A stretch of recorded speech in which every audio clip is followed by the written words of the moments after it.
Hello everyone. तर मी आहे कोमल शॉरेज किचनमधून. तर आज आपल्याला पुन्हा सकाळी झुणका भाकरीचीच ऑर्डर आली आहे. तर मग काय आईने घेतली भाकरीची तयारी करायला आणि मी झुणक्याची. 2-3 मिनटं होत नाही तर पुन्हा दुसरी ऑर्डर येऊन पडली. वांग्याचं भरीत, पुरणपोळी, वरण, भात. तर ॲट अ टाईम एवढा सारा ऑर्डर येऊन पडले होते. म्हणजे भरपूर काही प्रकार बनवायचे होते. आणि त्यात शौर्य बघा कसा मागून बघतोय. ऑर्डर आली की त्याला खूप आनंद होतो. म्हणजे त्याला टाईम मिळतो मोबाईल बघायला जास्त. आणि झुणका भाकरीची मी पटापट तयारी करून घेतली. पटकन झुणका भाकरी पण तयार केली मी. आणि तेवढ्यात वांग्याची भरीताची तयारी करायला घ्यायची आणि तिसरी ऑर्डर येऊन पडली. मग एवढ्या 3-3 ऑर्डर सगळ्या आपल्याला बनवून द्यायच्या. आणि ते पण झोमॅटोचं एक टायमिंग असतो की इतक्या टायमिंगमध्ये आपल्याला ऑर्डर कंप्लीट करून द्यायची असते.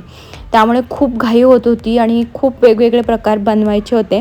त्यामुळे मी शूट करायचं थांबवलं आणि त्यामुळे आपल्याला एवढा जास्त कॉन्टेंट पण रेकॉर्ड नाही करता आला. पण नेक्स्ट टाईम मी नक्की प्रयत्न करेल. आणि सांगायचं असं तर झुणका भाकरी आपली झोमॅटोवरती हायली रेकॉर्डेड डिश आहे. आणि खूप साऱ्या आपल्याला झुणका भाकरीच्या ऑर्डर्स पडतात. तर PCMC कर नक्की शॉरेज किचनला झोमॅटोवरती ऑर्डर करा. थँक्यू.